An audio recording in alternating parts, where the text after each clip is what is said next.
A'udzubillahi minasyaitonirrajim. Bismillahirrahmanirrahim. Allahumma sholli ala Sayyidina Muhammad wa ala ali Sayyidina Muhammad. A'udzubillahi minasyaitonirrajim. Bismillahirrahmanirrahim. Rabbi sadri sadri wa yassirli amri wahlul 'uqdatam min lisani yafqahu qawli. Assalamualaikum warahmatullahi wabarakatuh. Sahabat-sahabatku, saudaraku, dimanapun Anda berada, pada siang hari ini setelah habis sholat Jumat, kita akan melakukan kajian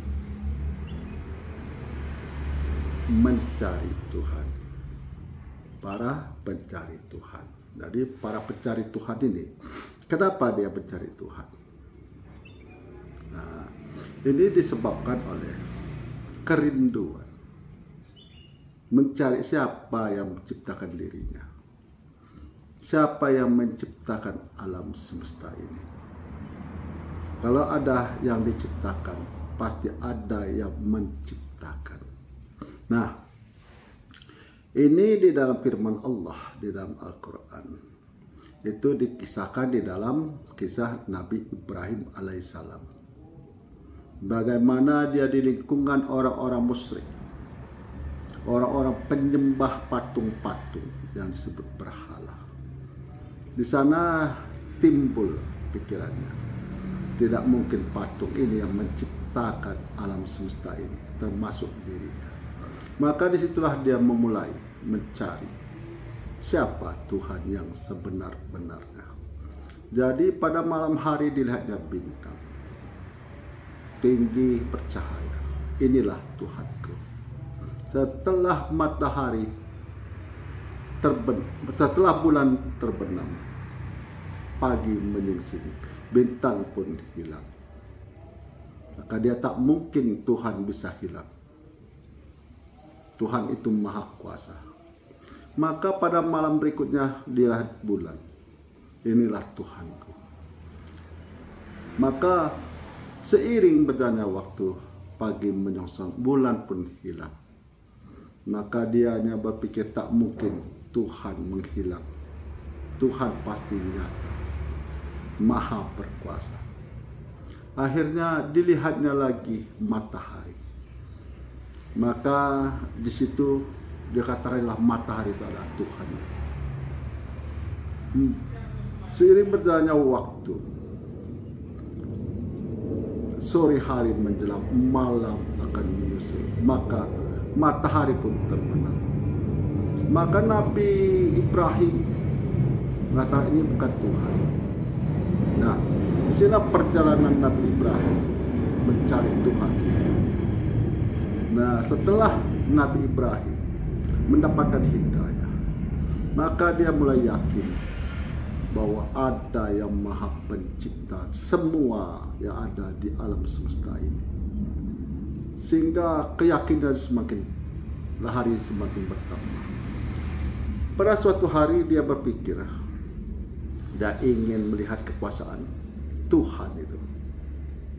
Maka adanya bertanya, ya Tuhanku, Engkau yang maha kuasa, hamba ingin melihat kekuasaan-Mu. Apakah Engkau belum yakin kepadaku? Ada suatu suara. Aku yakin kepadamu dan aku percaya. Oh, kalau begitu Allah mengabulkan permintaan Nabi Ibrahim. Maka disuruhlah Nabi Ibrahim untuk memotong 4 burung, mencincangnya. Karena Nabi Ibrahim alaihissalam ingin mengetahui bagaimana Tuhan itu menghidupkan kembali orang yang sudah mati, yang sudah meninggal dunia. Setelah dipotong-potong, dibagi-bagi, dipisah-pisahkanlah ini burung di 4 sudut.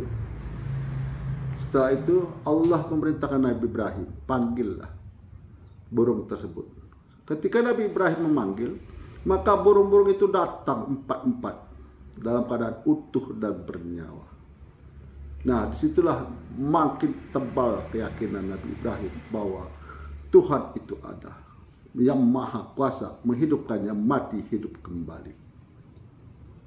Nah, disinilah sahabat-sahabatku, saudaraku, Allah yang Maha Kuasa telah memberitahu kita melalui Nabi kita, Rasul kita, Nabi Muhammad sallallahu alaihi wasallam, betapa Allah itu Maha Kuasa menghidupkan ciptaan yang telah mati hidup kembali. Jadi itu semua adalah kuasa Allah. Disampaikan oleh siapa? Oleh Nabi kita, Rasul kita, Nabi Muhammad sallallahu alaihi wasallam. Nah, beruntung sekali kita sebagai umatnya Nabi Muhammad sallallahu alaihi wasallam. Umat yang terakhir tapi yang paling dimuliakan. Karena Nabi kita, Nabi Muhammad sallallahu alaihi wasallam adalah kekasih Allah. Nah, betapa beruntungnya kita. Umat yang pertama masuk ke surganya Allah adalah umat Nabi Muhammad. Apalagi yang diragukan? Betapa Allah sudah memberitahukan ciptaannya, hamba-hambanya, bahwa Allah itu Maha Kuasa, menghidupkan yang mati hidup kembali. Nah, itulah di yaumil kiamat, tempat berkumpulnya seluruh manusia untuk diadili atas perbuatan dan perkataannya. Disitulah pengadilan Allah yang Maha Kuasa, yang Maha Adil seadil-adilnya. Tidak satu pun manusia yang dirugikan. Nah, jadi berhati-hatilah dalam hidup ini. Berhati-hati dalam hidup ini untuk menjaga perkataan dan perbuatan. Karena apa yang kita katakan, apa yang kita perbuat akan kembali kepada diri sendiri. Gitu. Nah, orang zaman sekarang tidak mengenal siapa Tuhannya. Makanya mudah tergoyah keimanannya. Gitu muncul Mama Gufron, gitu muncul Eyang Wilder yang sudah meninggal, tidak usah kita sebut ya. Karena di agama kita kalau sudah meninggal ya sudahlah. Dia sudah melihat dengan mata kepalanya sendiri, dengan hakul yakin, tapi tak bisa kembali ke dunia untuk memperbaiki perbuatannya dan perkataannya. Jadi disinilah sahabat-sahabatku, saudaraku dimanapun Anda berada, cari keselamatan dunia dan akhirat. Allah sudah perintahkan, jagalah dirimu dan keluargamu dari api neraka. Betapa Allah itu terbukti Maha Pengasih, Maha Penyayang, Ar-Rahman, Ar-Rahim. Terbukti Allah itu Maha Pengasih, lagi Maha Penyayang. Allah itu ingin manusia, umat Nabi Muhammad ini masuk ke surganya Allah. Tapi manusia itu sendiri yang tak mau. Dia lebih mencintai dunia dengan cara korupsi, menumpuk-numpuk uang untuk kepentingan pribadi supaya hidup senang, dengan cara menipu untuk mencukupi kebutuhan hidup sehari-hari, dengan cara mencuri, maling, jambret, hanya sekedar untuk mengisi perut. Pada Nabi kita, Rasul kita Nabi Muhammad SAW sudah mencontohkan betapa Nabi kita, Rasul kita Nabi Muhammad SAW lebih banyak lapar daripada kenyang. Nah, jadi di sini sahabat-sahabatku, saudaraku dimanapun Anda berada, kita boleh mengikuti kajian atau ceramah siapapun, tapi itu semua akan kembali kepada diri masing-masing. Diminta pertanggungjawaban, disediakan balasannya sorga dan neraka. Sebelum kita menuju yaumil kiamah, padang mahsyar, maka kita akan melalui lagi, yaitu disebut alam barzah, alam kubur, disebut juga alam penantian. Penantian itu apa? Penantian untuk dihakimi, untuk diadili. Nah, video saya sebelumnya sudah menyebutkan bagaimana tahapan-tahapan sebelum kita berkumpul di padang mahsyar. Penentuan di dalam selamat atau tidaknya sudah saya katakan di video saya sebelumnya. Kalau andai kata dia selamat waktu menghadapi sakaratul maut, maka selamatlah di alam kubur, maka dia juga akan selamat di padang mahsyar. Kalau dia tidak selamat waktu menghadapi sakaratul maut, maka dia tidak selamat di alam kubur atau alam barzah, maka dia pun tidak akan selamat di padang mahsyar. Nah, jadi sahabat-sahabatku, saudaraku dimanapun Anda berada, saya kasih contoh. Saya kasih contoh. Sahabat-sahabatku, saudaraku mencari pekerjaan untuk memenuhi kebutuhan hidup sehari-hari. Kalau bisa menjadi orang sukses, mendapatkan harta yang melimpah, jabatan yang tinggi, supaya hidup senang, semua serba ada. Tapi itu sifatnya sementara. Sifatnya hanya pinjaman. Dari siapa? Dari Allah yang Maha Kuasa. Nah, setelah sahabatku meninggalkan dunia ini, maka sahabat tidak lagi menikmati apa yang sahabat cari, apa yang sahabat nikmati selama hidup di dunia ini. Sudah banyak contoh kan?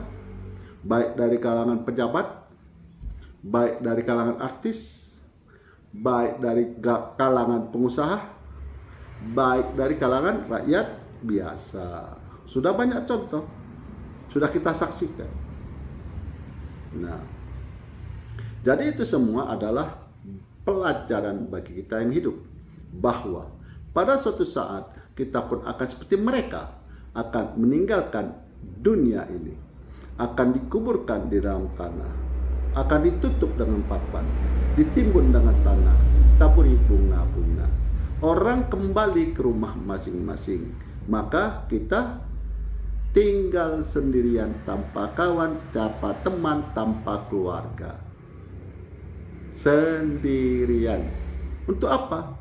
Untuk mempertanggungjawabkan apa yang diucapkan, apa yang diperbuat.